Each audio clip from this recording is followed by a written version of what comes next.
2024년 12월의 첫 금요일, 경기도 평택의 한 자동차 부품 공장 앞은 사뭇 어수선했다. 오후 5시, 퇴근 시간보다 1시간 일찍 공장 본관 로비에 직원들이 모여들었다. 30년 근속자 퇴직식이 있는 날이었다. 로비 한쪽에 마련된 소박한 단상 위로 올라선 사람은 김철수, 61살이었다. 회색빛 작업복 위에 걸친 양복 재킷이 어색해 보였다. 그의 손은 미세하게 떨리고 있었다. 30년을 한자리에서 견뎌온 사람의 마지막 순간이었다. 수고 많으셨습니다.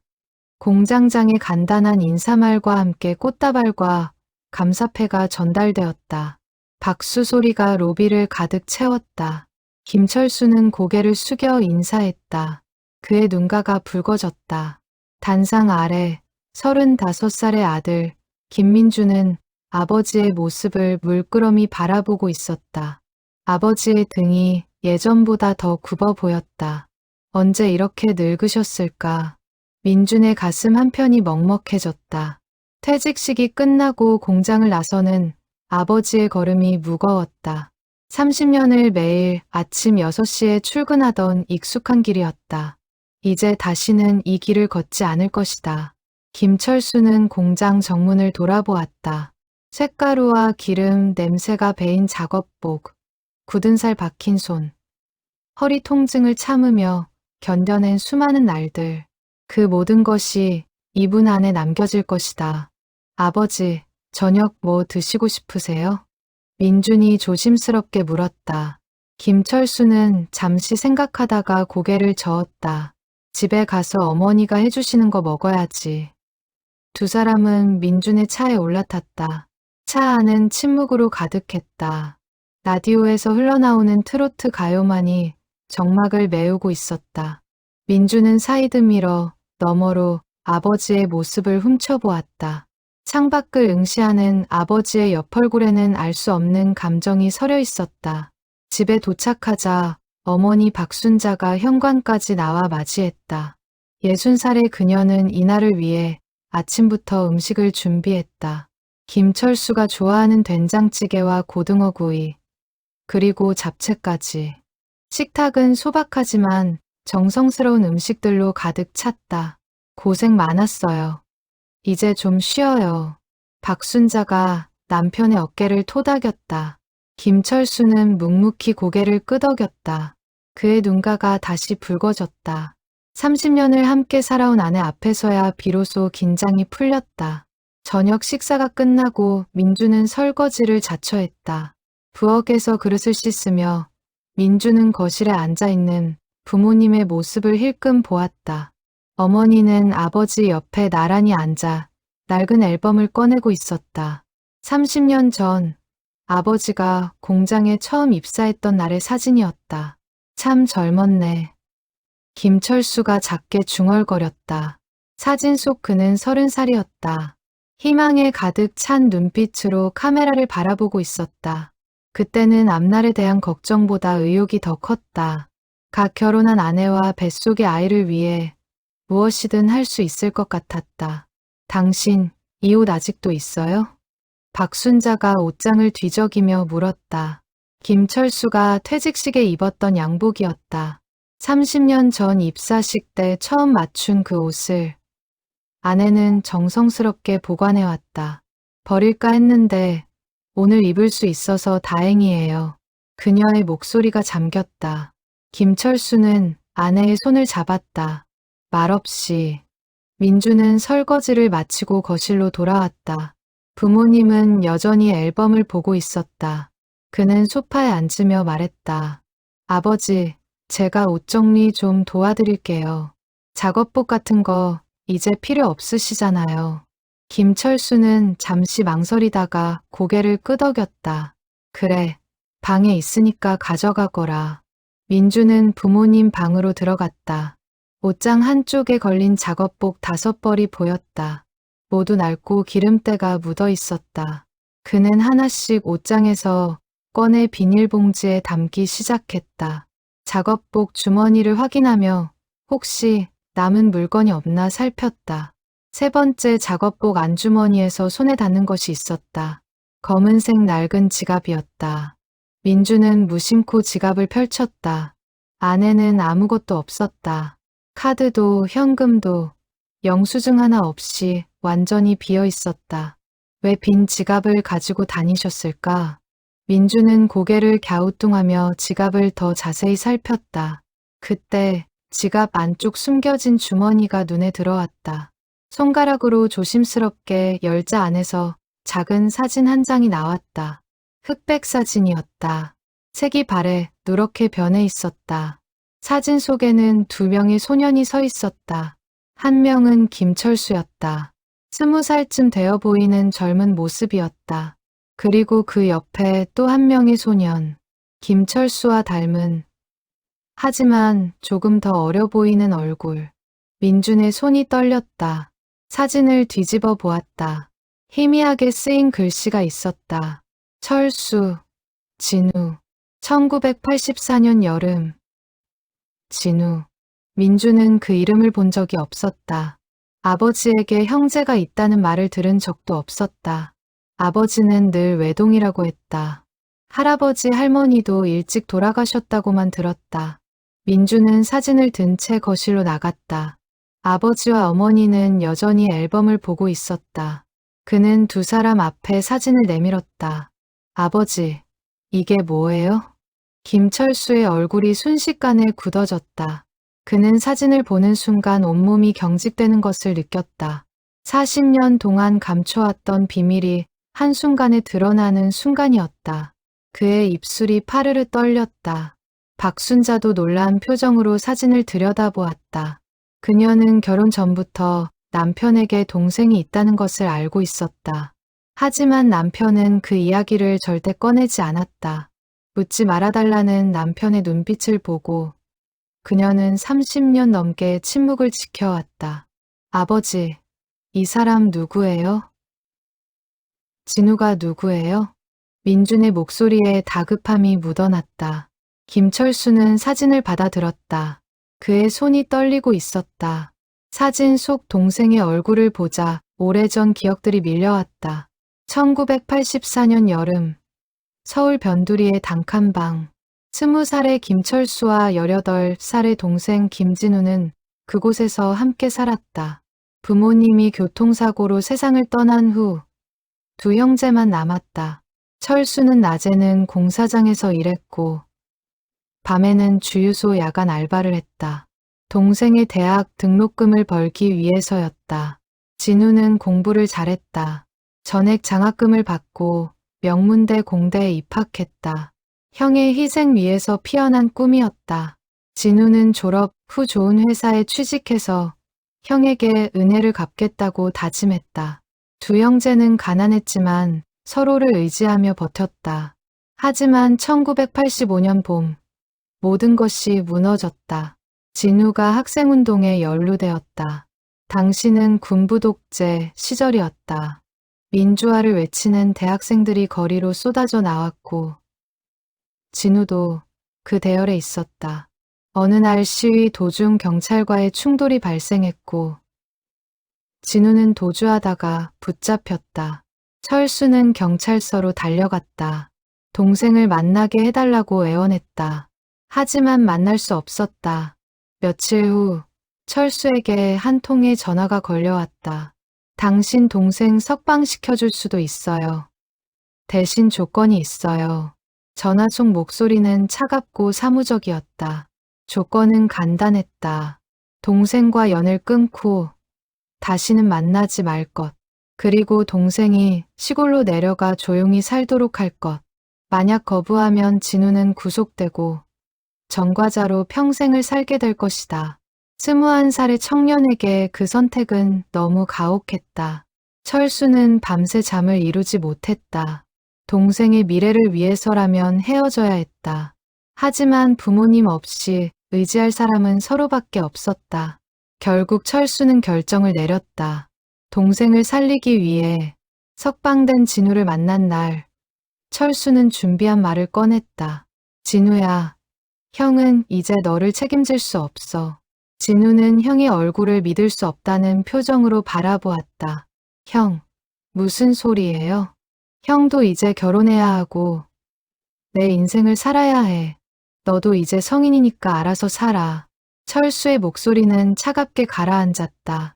일부러 그렇게 말했다. 진우의 눈에서 눈물이 흘러내렸다. 형, 저 때문에 그러시는 거 아니죠? 제가 시위 나간 것 때문에. 아니야. 그냥 형도 지쳤어. 너 대학 보내느라 고생 많이 했어. 이제 형은 형 인생 살고 싶어. 진우는 고개를 떨어뜨렸다. 그의 어깨가 들썩였다. 철수는 고개를 돌렸다. 차마 동생의 눈을 볼 수 없었다. 이거 가지고 시골 할아버지 댁으로 가. 거기서 편입해서 공부 계속해. 철수는 봉투를 내밀었다. 안에는 그동안 모아둔 돈 전부가 들어 있었다. 진우는 봉투를 받지 않았다. 형, 저 정말 갈게요. 다시는 안 볼 건가요? 철수는 대답하지 않았다. 진우는 울먹이며 봉투를 집어들었다. 그리고 돌아섰다. 철수는 멀어지는 동생의 뒷모습을 지켜보았다. 가슴이 찢어지는 것 같았다. 하지만 이것이 동생을 지키는 유일한 방법이었다. 그 후로 두 형제는 만나지 못했다. 김철수는 사진을 꽉 쥐었다. 눈물이 뺨을 타고 흘러내렸다. 40년 만에 처음 흘리는 눈물이었다. 아버지. 민준의 목소리가 떨렸다. 김철수는 고개를 들어 아들을 바라보았다. 미안하다. 내게 숨긴 게 있었어. 그는 천천히 입을 열었다. 40년 동안 가슴에 묻어두었던 이야기를 1984년 여름부터 1985년 봄까지 동생과 함께했던 시간들을 그리고 헤어질 수밖에 없었던 그날의 이야기를 민주는 말없이 아버지의 이야기를 들었다. 박순자는 남편의 손을 꽉 잡았다. 그녀도 몰랐던 이야기였다. 남편이 얼마나 아파했을지 짐작이 갔다. 그럼 작은아버지는 지금 어디 계세요? 민준이 조심스럽게 물었다. 김철수는 고개를 저었다. 모르겠다. 그 후로 한 번도 연락하지 못했어. 살아 계신지도. 그의 목소리가 잠겼다. 40년 동안 궁금했다. 동생이 잘 살고 있는지, 건강한지, 가족은 있는지. 하지만 알 수 없었다. 알아서도 안 된다고 생각했다. 그것이 동생을 지키는 방법이라고 믿었다. 민주는 아버지의 어깨를 감싸 안았다. 처음으로 아버지가 얼마나 무거운 짐을 지고 살아왔는지 이해했다. 30년 동안 공장에서 묵묵히 일하며 살아온 이유를, 한 번도 자신의 이야기를 하지 않았던 이유를. 아버지, 찾아봐요. 작은 아버지를. 그날 밤, 민주는 잠을 이룰 수 없었다. 머릿속에는 아버지가 들려준 이야기가 계속 맴돌았다. 사진 속 진우 아저씨의 얼굴이 눈에 선했다. 자신과 비슷한 나이의 형과 헤어져야 했던 그 청년은 지금 어디서 무엇을 하고 있을까? 다음 날 아침, 민주는 일찍 일어나 노트북을 켰다. 인터넷 검색창에 김진우를 입력했다. 하지만 너무 흔한 이름이었다. 수천 개의 검색 결과가 나왔다. 단서가 필요했다. 아버지, 작은아버지가 다니셨던 대학이 어디예요? 식탁에 앉아있던 김철수가 잠시 생각하다 대답했다. 한양대 기계공학과였어. 장학금 받고 들어갔지. 민주는 고개를 끄덕이고 다시 검색을 시작했다.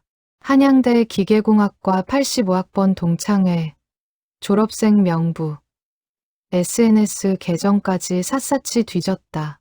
하지만 김진우라는 이름은 찾을 수 없었다.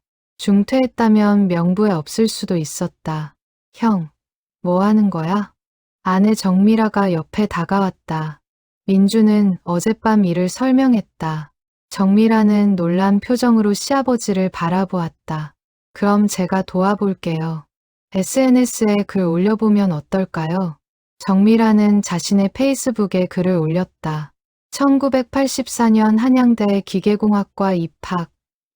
1985년 중퇴 추정. 김진우를 찾습니다. 사진도 함께 첨부했다. 공유 버튼을 눌렀다. 하루가 지났다. 이틀이 지났다. 반응이 없었다. 민주는 다른 방법을 찾아야 했다. 그는 대학 동창회에 직접 전화를 걸었다. 1985년에 중퇴한 학생 명부도 있나요? 그 시절 기록은 정리가 잘 안 되어 있어서요. 직접 오셔서 확인하셔야 할 것 같습니다. 민주는 다음 날 한양대를 찾아갔다. 학생처 직원의 안내로 오래된 서류함을 뒤적였다. 먼지가 풀풀 날렸다. 1시간을 뒤진 끝에 1985년 중퇴자 명단을 발견했다. 그 안에 김진우의 이름이 있었다. 중퇴 사유란에는 자퇴라고만 적혀 있었다. 주소란에는 경기도 양평군의 한 주소가 적혀 있었다. 민주는 그 주소를 사진으로 찍었다.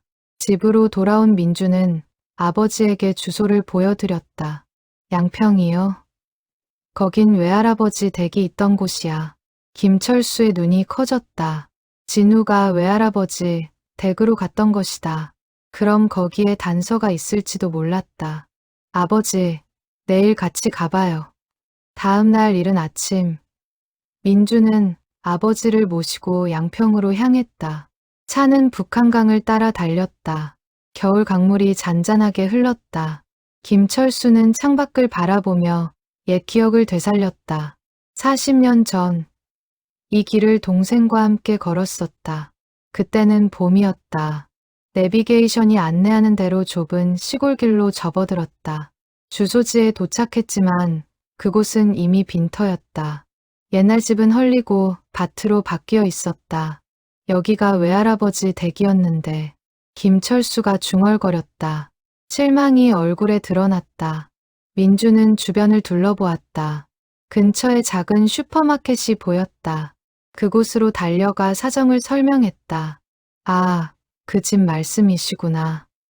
주인 할아버지 돌아가시고 나서 집 팔렸어요. 한 15년 됐나?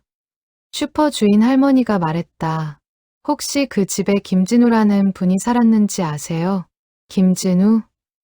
잘 모르겠는데. 옛날 일이라 기억이 가물가물하네요. 민주는 사진을 보여드렸다. 할머니는 안경을 고쳐 쓰고 사진을 들여다보았다. 아, 이 사람 기억나요. 조용하고 공부 잘하던 청년이었어요. 근데 얼마 안 있다가 서울로 다시 올라갔어요. 언제쯤이요? 한 1년쯤 있다가? 정확히는 모르겠어요. 그때 제가 이 동네 산 지 얼마 안 됐을 때라. 민주는 고개를 끄덕였다. 진우는 1년 정도 양평에 머물다가 다시 서울로 올라간 것이다. 그럼 그 후로는 어디로 간 걸까? 혹시 그분이 어디로 가셨는지 아세요? 글쎄요. 그건 모르겠네요. 워낙 조용히 사셔서 친하게 지낸 사람도 없었거든요. 민주는 할머니께 감사 인사를 하고 차로 돌아왔다. 김철수는 빈터를 바라보고 있었다. 그의 눈에서 눈물이 흘렀다. 진우야, 너 어디 있니? 민주는 아버지의 어깨를 감싸 안았다. 두 사람은 한참을 그렇게 서 있었다. 집으로 돌아오는 길. 차 안은 침묵으로 가득했다. 김철수는 창밖만 바라보았다. 민주는 운전을 하면서도 계속 생각했다. 어떻게 하면 작은아버지를 찾을 수 있을까? 집에 도착하자 박순자가 현관에 나와 있었다. 어떻게 됐어요? 단서를 찾긴 했는데 더 조사해봐야 할 것 같아요. 민주는 어머니께 상황을 설명했다. 박순자는 남편의 손을 잡았다. 찾을 수 있을 거예요. 포기하지 마요. 그날 저녁, 민주는 다시 인터넷 검색을 시작했다. 이번에는 신문기사 검색 사이트에 접속했다. 1986년부터 1990년까지 김진우가 포함된 기사를 검색했다. 수백 개의 기사가 나왔지만 대부분 관련 없는 내용이었다.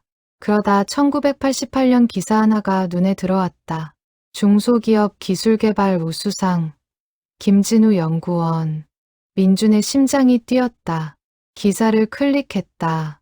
작은 흑백 사진이 있었다. 사진 속 사람의 얼굴은 흐릿했지만 윤곽이 아버지와 비슷해 보였다. 기사 내용을 읽었다. 경기도 수원의 한 중소정밀기계 회사에서 근무하는 김진우 연구원이 신기술을 개발해 상을 받았다는 내용이었다. 회사 이름은 대한정밀이었다. 민주는 즉시 인터넷에서 대한정밀을 검색했다. 하지만 그 회사는 이미 문을 닫았다. 2005년 부도로 폐업했다는 기록만 남아 있었다. 실마리가 끊긴 것 같았지만 민주는 포기하지 않았다. 그는 국가기록원 웹사이트에 접속해 대한정밀의 사업자 등록 정보를 조회했다. 폐업 당시 대표이사의 이름이 나왔다. 박성우. 민주는 박성우라는 이름을 다시 검색했다. SNS에서 같은 이름을 가진 사람을 몇 명 찾았다. 그중 나이가 맞아 보이는 한 명에게 메시지를 보냈다. 안녕하세요. 혹시 2005년까지 수원에서 대한정밀이라는 회사를 운영하셨나요?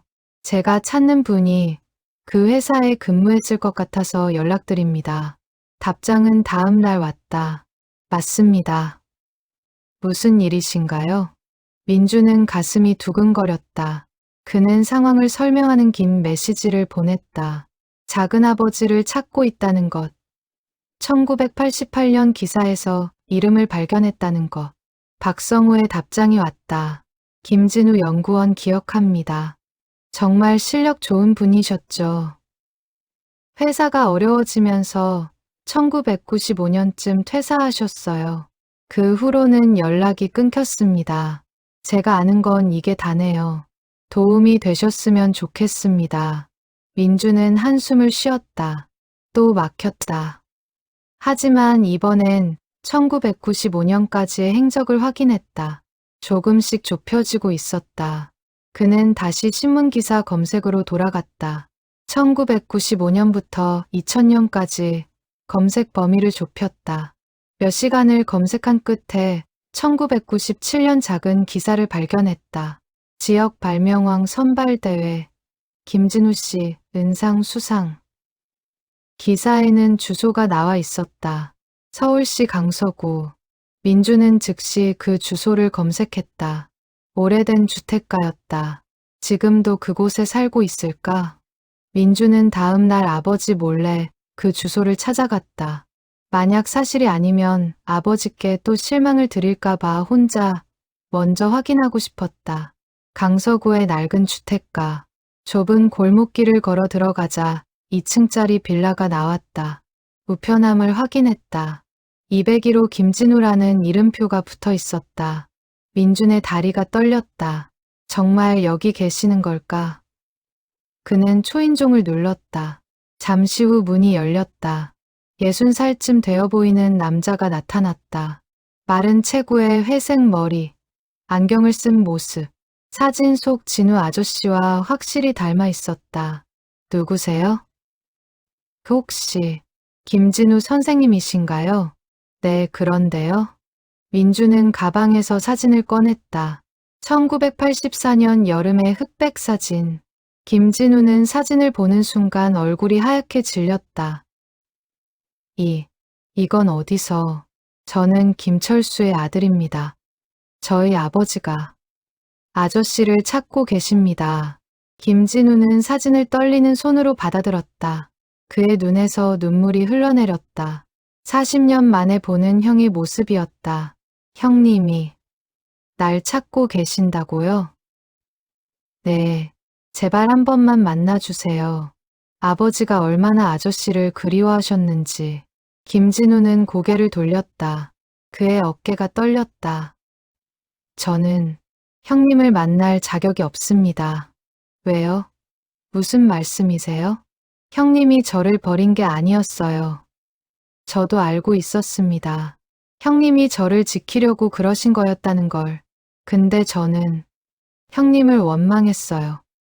30년 동안 김진우는 방 안으로 민준을 안내했다. 작은 원룸이었다. 책과 공구들이 가득했다. 그는 민준에게 차를 내주며 자신의 이야기를 시작했다. 1985년 양평으로 내려간 후 김진우는 형이 자신을 버렸다고 생각했다. 배신감과 외로움에 괴로워했다. 하지만 살아야 했다. 그는 양평에서 검정고시를 준비하며 공부를 계속했다. 1년 후 어느 날 외할아버지가 진실을 말씀해 주셨다. 형이 경찰로부터 압박을 받았다는 것. 동생을 지키기 위해 어쩔 수 없이 헤어진 것이라고. 김진우는 그제야 모든 것을 이해했다. 형에게 연락하고 싶었다. 하지만 할 수 없었다. 형이 그토록 자신을 지키려 했는데 다시 연락해서 형에게 피해를 줄 수는 없었다. 그는 혼자 살아가기로 결심했다. 서울로 올라와 중소기업에 취직했다. 밤에는 야간대학에 다녔다. 낮에 일하고 밤에 공부하는 생활이 고됐지만 견뎌냈다. 형이 자신을 위해 희생한 만큼 자신도 잘 살아야 한다고 다짐했다. 결혼도 했다. 착한 여자를 만나 가정을 꾸렸다. 딸이 하나 태어났다. 행복했다. 하지만 항상 형 생각이 났다. 형은 잘 지내고 계실까? 결혼은 하셨을까? 건강하실까?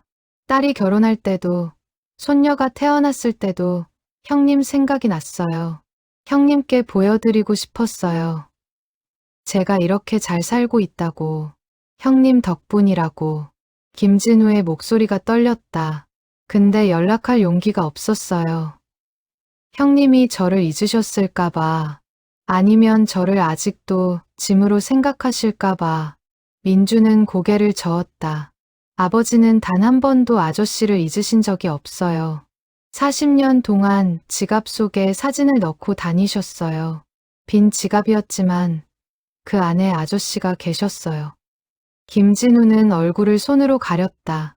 그의 어깨가 격렬하게 흔들렸다. 40년 동안 억눌러왔던 감정이 한꺼번에 터져 나왔다.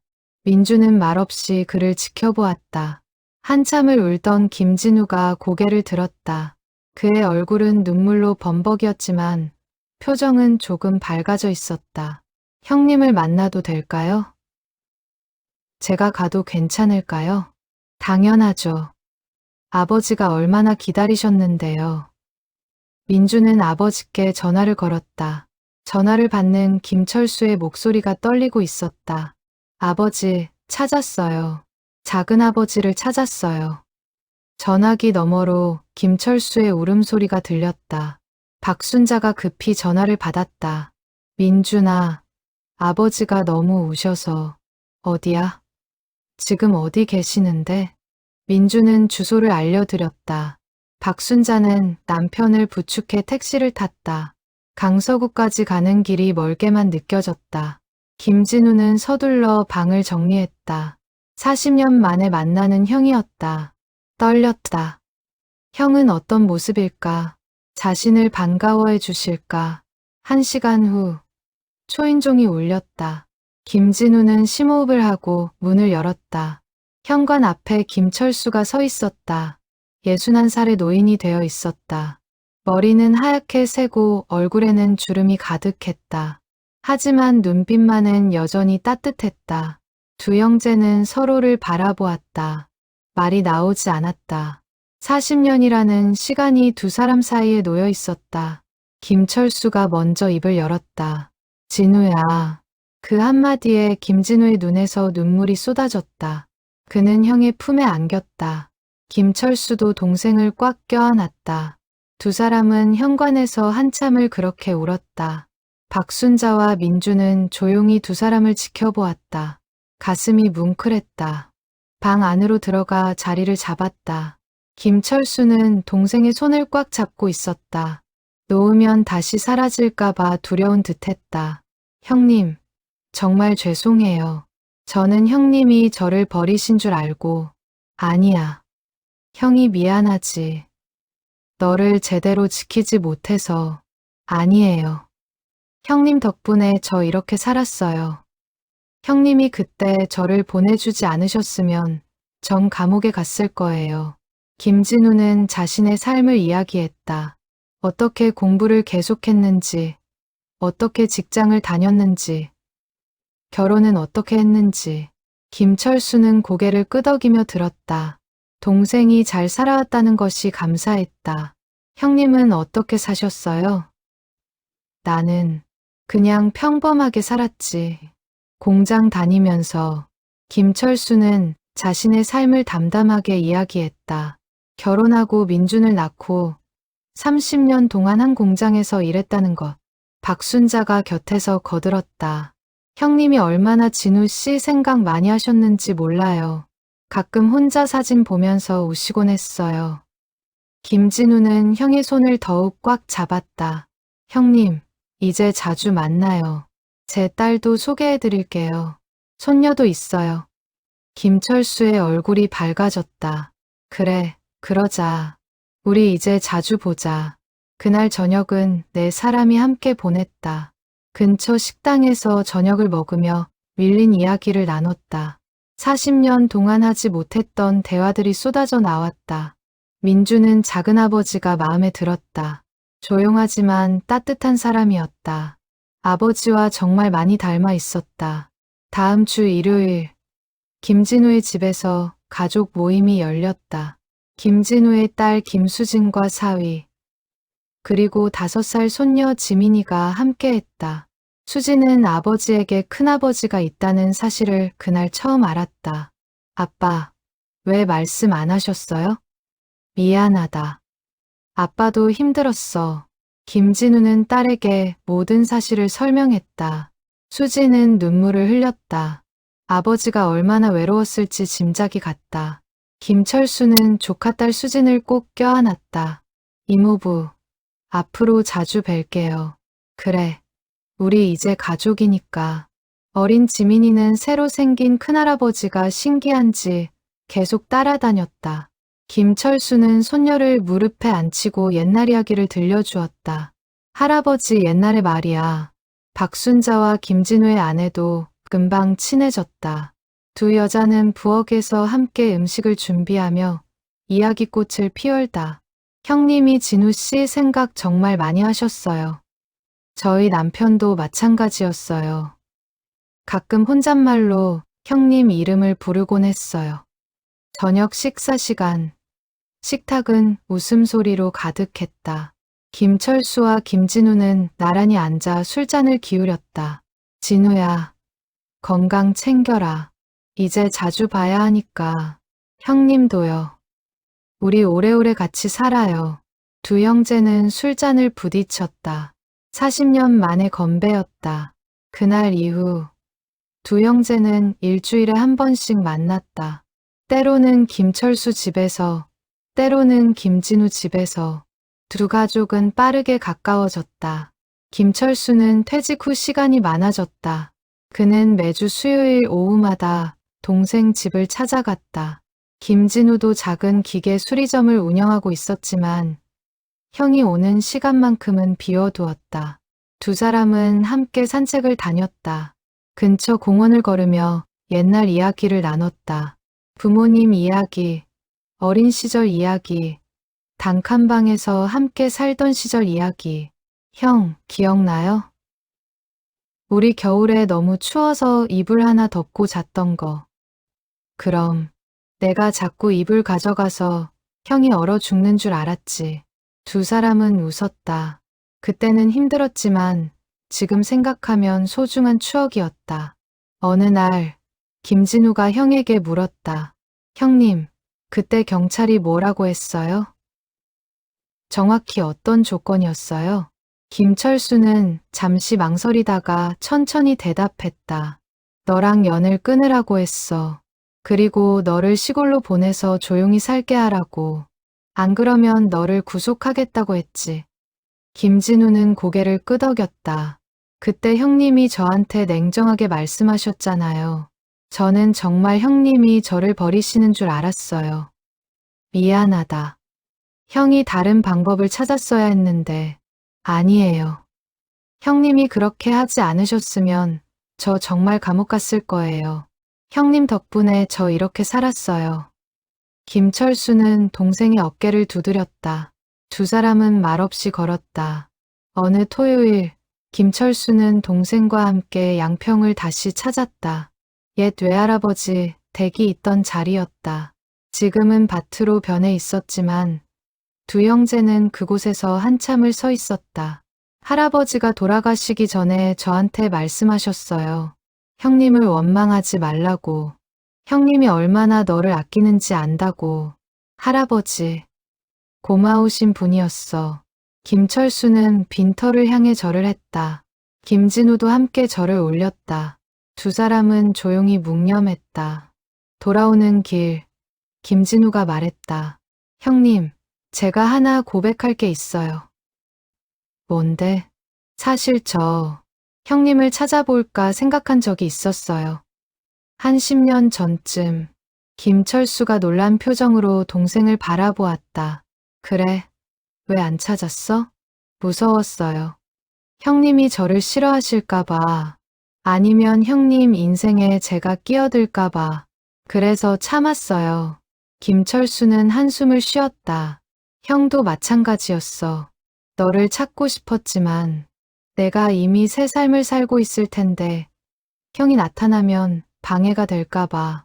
우리 참 바보 같았네요. 그래, 진짜 바보들이었지. 두 사람은 쓴웃음을 지었다.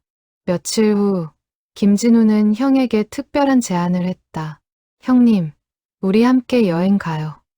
형제끼리. 여행. 어디로? 제주도요. 저 제주도 한 번도 안 가봤거든요. 형님은요? 나도 못 가봤어. 그럼 우리 같이 가요. 형제끼리 추억 만들어요. 김철수는 고개를 끄덕였다. 좋은 생각이었다.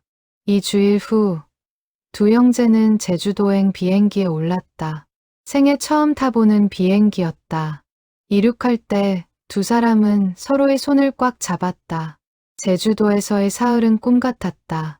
두 사람은 렌터카를 빌려 섬을 돌아다녔다. 성산일 출봉에 올라 일출을 보고 협재해 수욕장에서 맨발로 백사장을 걸었다.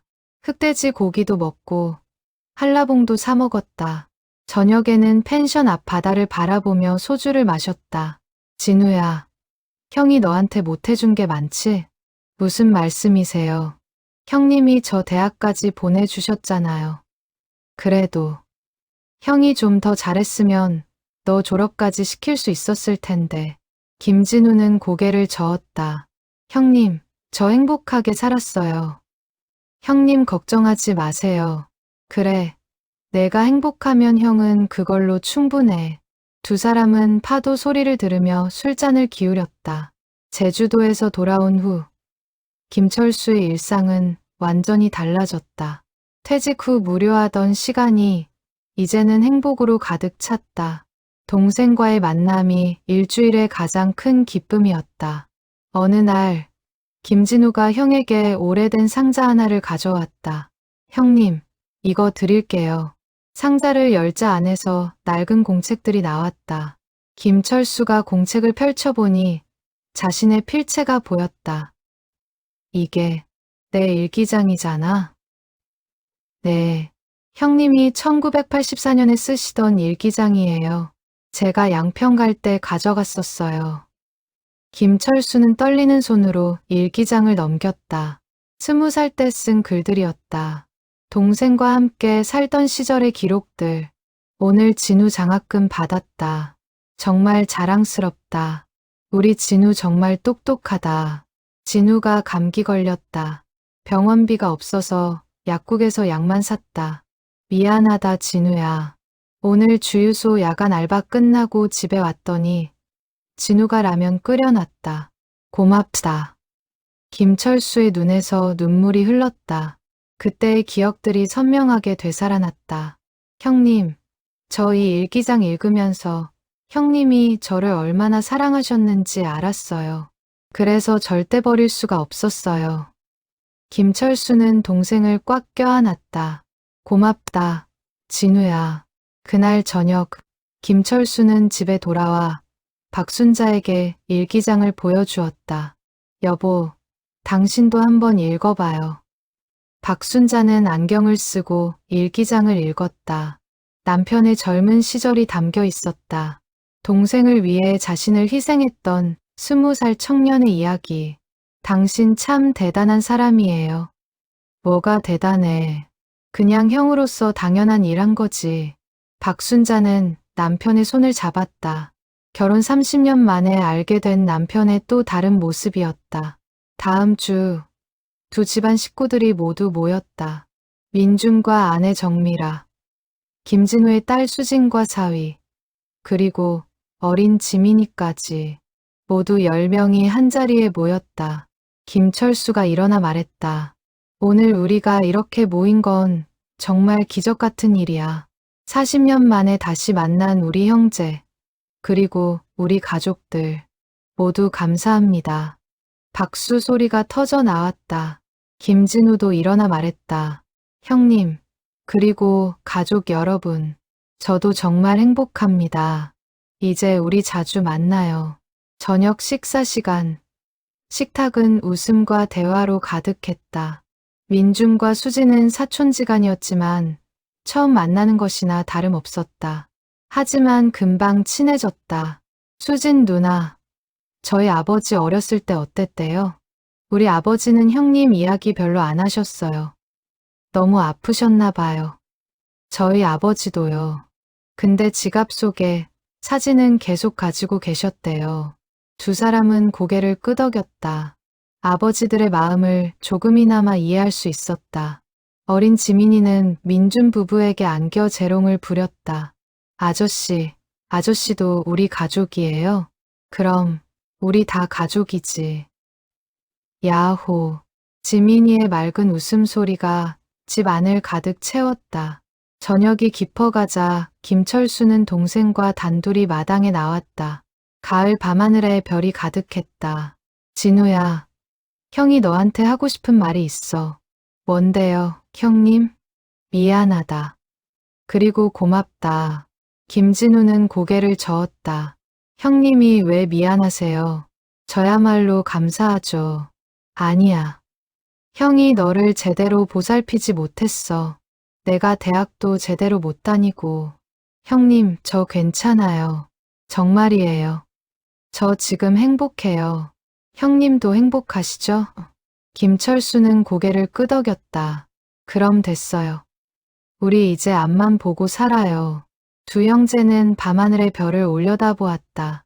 같은 하늘 아래서 살아왔지만 40년 동안 함께 별을 볼 수 없었다. 이제는 함께 볼 수 있었다. 진우야, 저기 북두칠성 보여? 네, 보여요.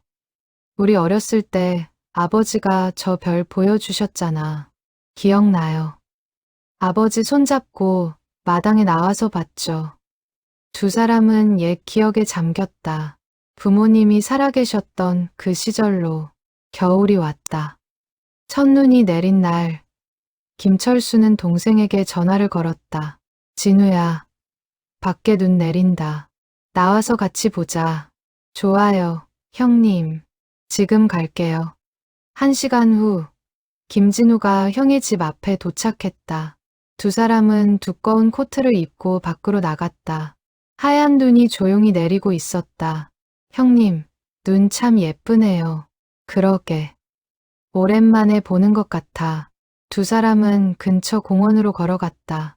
눈 쌓인 벤치에 나란히 앉았다. 입김이 하얗게 피어올랐다. 김철수가 주머니에서 무언가를 꺼냈다. 바로 그 낡은 검은 지갑이었다. 진우야, 이거 봐. 김진우는 지갑을 받아들었다. 안을 펼쳐보니 여전히 비어 있었다. 하지만 숨겨진 주머니에는 그 흑백 사진이 그대로 있었다. 형님이 40년 동안 이걸 가지고 다니셨어요? 응. 돈은 없어도 이 사진만은 항상 가지고 다녔지. 너랑 함께 찍은 유일한 사진이었거든. 김진우의 눈에서 눈물이 흘렀다. 눈물이 뺨을 타고 흘러내려 눈 위에 떨어졌다. 형님, 울지 마. 이제 우리 같이 있잖아. 김철수가 동생의 어깨를 감싸 안았다. 눈은 계속 내렸다. 하얀 눈이 두 사람을 덮었다. 형님, 우리 새로운 사진 찍어요. 지금, 김진우가 말했다. 김철수는 고개를 끄덕였다. 김진우는 핸드폰을 꺼내 셀카를 찍었다. 두 형제가 나란히 웃고 있는 사진. 배경에는 하얀 눈이 내리고 있었다. 이 사진 인화해서 지갑에 넣을게요. 그래. 좋은 생각이다. 며칠 후, 김진우는 인화한 사진을 형에게 가져다 주었다. 김철수는 낡은 지갑에서 흑백 사진을 꺼내고 새 사진을 넣었다. 흑백 사진은 액자에 넣어 거실에 걸었다. 이제 지갑이 비어있지 않네요. 박순자가 웃으며 말했다. 김철수도 웃었다. 그러게. 40년 만에 채워졌어. 새해가 밝았다. 설날 두 집안이 모두 모여 떡국을 먹었다. 김철수는 동생과 나란히 앉아 어른들께 세배를 드렸다. 돌아가신 부모님의 사진 앞에서 어머니, 아버지, 저희 이렇게 다시 만났어요. 걱정 마세요. 김철수의 목소리가 떨렸다. 김진우도 함께 절을 올렸다. 부모님, 저희 이제 잘 지낼게요. 세배가 끝나고 식구들이 둘러앉아 떡국을 먹었다.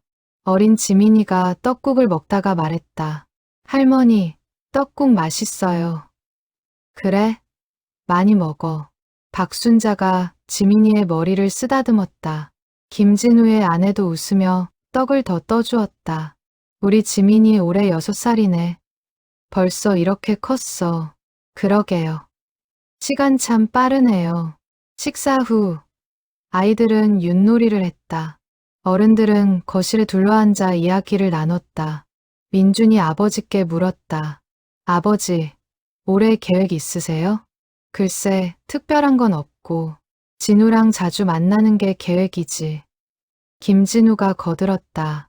형님, 우리 올해는 국내 여행 많이 다녀요. 경주도 가고 부산도 가고. 좋지. 우리 젊었을 때 못 가본 데 다 가보자. 두 형제는 웃었다. 박순자와 김진우의 아내도 동의했다. 저희도 같이 가요. 가족 여행으로. 그래. 다 같이 가면 좋지. 그날 저녁, 민주는 아버지 방에 들어갔다. 김철수는 침대에 누워 책을 읽고 계셨다. 아버지, 행복하세요? 김철수는 책을 덮고 아들을 바라보았다. 그럼, 정말 행복해. 내 덕분이야. 제가 뭘 했다고요. 내가 진우를 찾아줬잖아. 아버지 평생 소원이었어. 민주는 아버지 옆에 앉았다. 아버지, 저도 작은아버지 만나서 좋아요. 가족이 늘어난 것 같아서. 그래, 우리 가족 많아졌지. 김철수는 아들의 어깨를 토닥였다. 민준아, 고맙다. 내가 자랑스러워.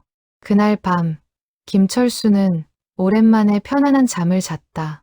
꿈속에서 동생 진우와 함께 어린 시절로 돌아갔다. 두 소년이 골목길을 뛰어다니며 웃고 있었다. 부모님도 살아 계셨다. 모두가 행복했다. 봄이 왔다. 벚꽃이 만개한 주말. 두 집안은 여의도 벚꽃 축제에 함께 갔다. 만개한 벚꽃 아래를 걸으며 사진을 찍었다. 김철수와 김진우는 나란히 걸었다. 벚꽃잎이 바람에 날려 두 사람 위로 떨어졌다. 형님, 예쁘죠? 그래, 정말 예쁘다. 민준이 두 분의 사진을 찍었다. 벚꽃 아래 서 있는 두 형제. 햇살이 따뜻했다. 아버지, 작은아버지, 웃으세요. 하나, 둘, 셋. 사진 속 두 사람은 활짝 웃고 있었다.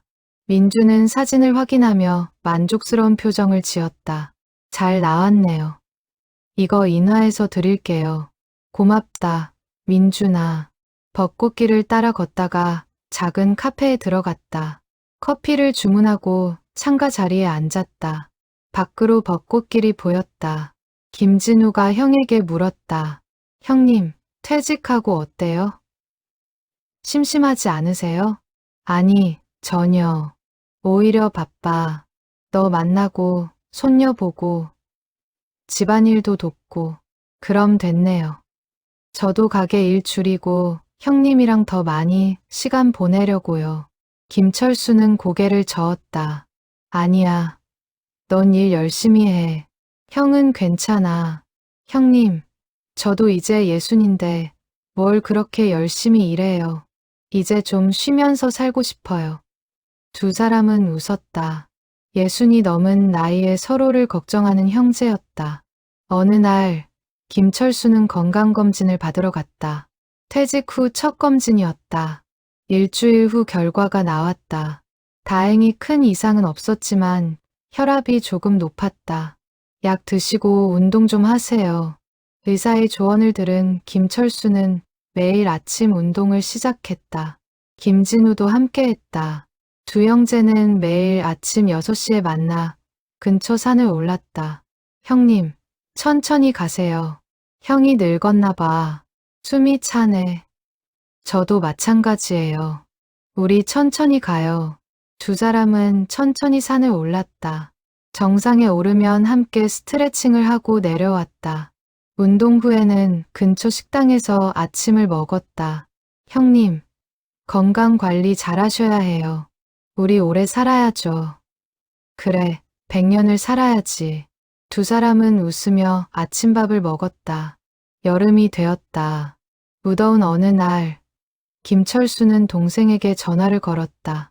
진우야, 오늘 너무 더운데 우리 집에서 쉬자. 에어컨 틀어놓고. 좋아요, 형님. 수박 사갈게요. 김진우가 수박을 들고 왔다. 두 사람은 거실에서 수박을 먹으며 TV를 봤다. 옛날 영화가 나오고 있었다.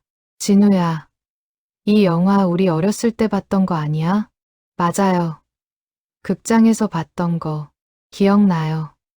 두 사람은 영화를 보며 옛날을 회상했다. 부모님과 함께 극장에 갔던 날, 팝콘을 먹으며 영화를 봤던 기억. 그때가 좋았지. 그러게요. 그때는 몰랐는데 지금 생각하니까 정말 행복했던 시간이었어요. 김철수는 고개를 끄덕였다. 우리 지금도 행복하잖아. 이렇게 함께 있으니까. 맞아요, 형님. 영화가 끝나고 두 사람은 수박을 더 먹었다. 박순자가 보리차를 가져다 주었다. 더운데 많이 드세요. 고맙습니다, 형수님. 김진우는 보리차를 마시며 형수를 바라보았다. 형수님, 형님 잘 보살펴 주셔서 감사해요. 무슨 말씀을. 제가 해야 할 일인걸요. 박순자는 웃으며 부엌으로 돌아갔다. 김진우는 형을 바라보았다. 형님, 형수님 정말 좋은 분이에요. 그래, 형이 복이 많지.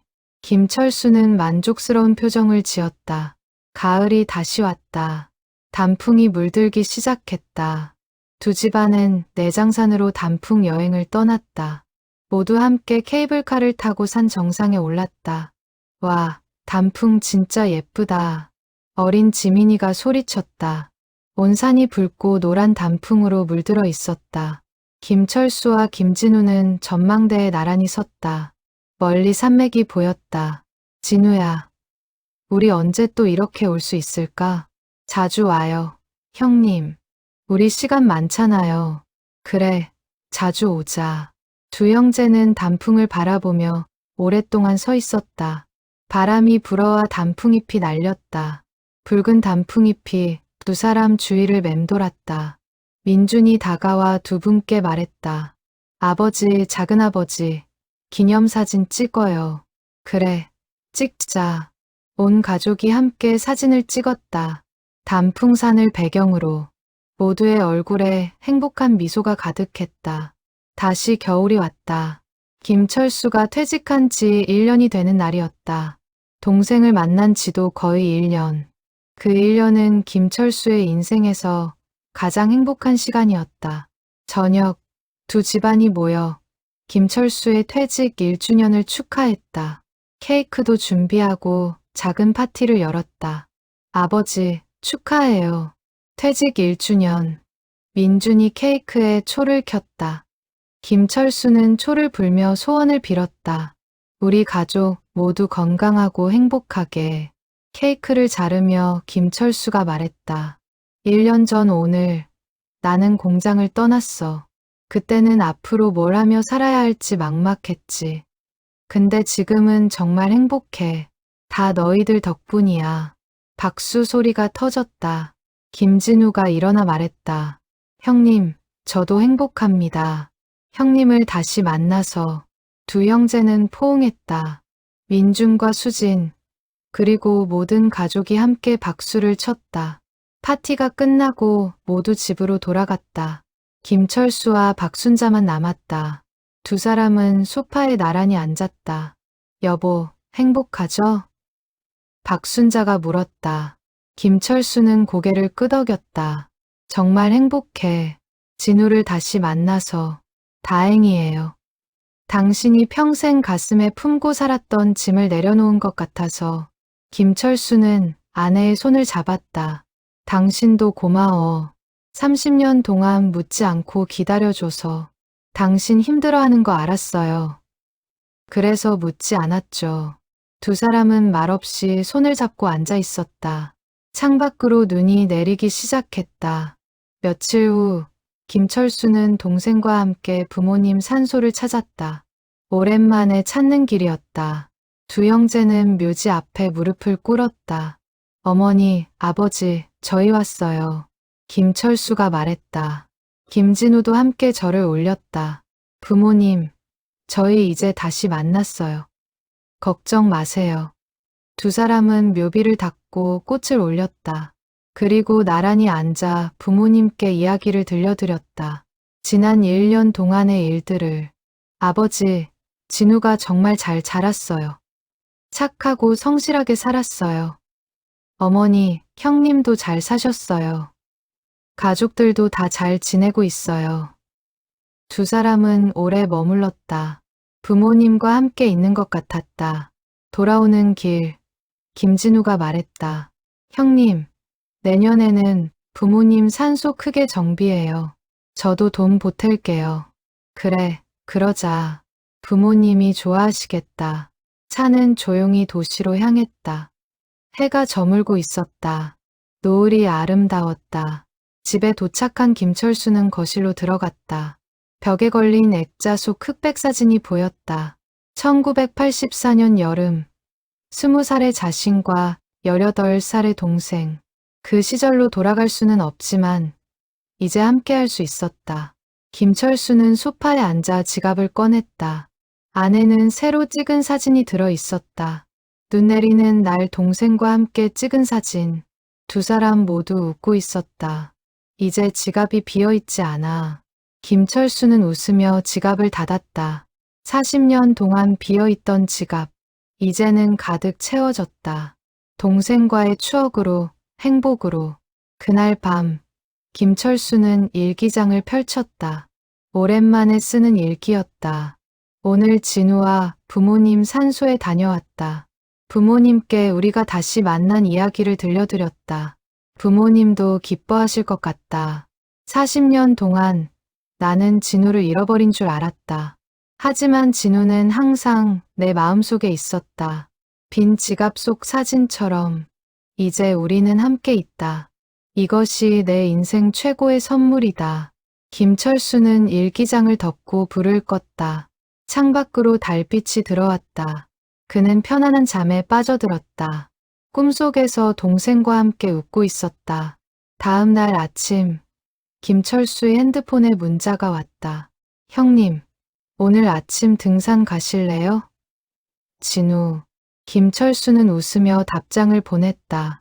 그래, 30분 후에 만나자.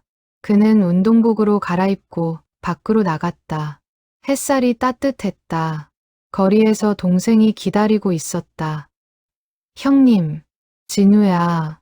두 형제는 나란히 걸었다. 산으로 향하는 길. 햇살이 두 사람을 비췄다. 그림자가 길게 늘어졌다.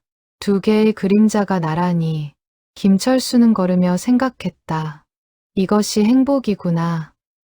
40년을 기다린 끝에 찾은 행복. 빈 지갑을 채운 행복. 산길에는 새들이 지저귀고 있었다.